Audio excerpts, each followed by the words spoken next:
With that, you are ready to write your book. Remember to save your changes often, so you don't lose any progress.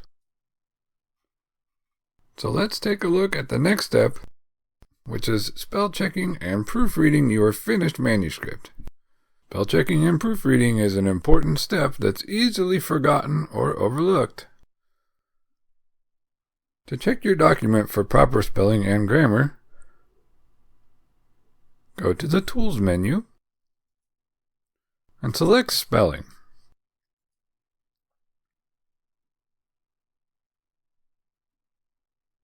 The window that appears will point out any errors that were found and offer suggestions for corrections. You can choose one of these suggestions and use the Correct button to make the changes. You can also manually type corrections by clicking in the top box. If the error is actually correct as is and no change is necessary, you can choose the Ignore Once option. Using the Ignore All option is not recommended. If you see the Continue Checking at Beginning of Document prompt, choose Yes.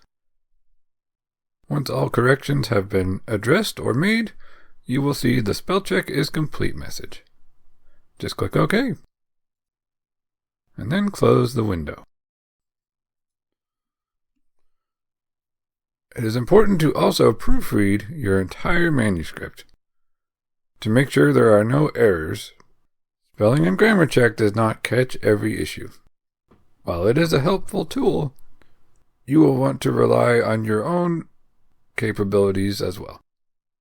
If you are able to, ask a friend or a relative to also proofread it and point out any mistakes that they find.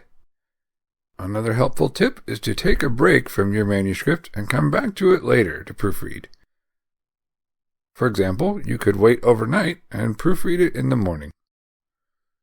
Sometimes, even reading it on a different device, such as your phone or a tablet, can help you view things from a fresh perspective and see errors that you otherwise would have missed. Congratulations on finishing your manuscript! Next, let's see how to make a book cover.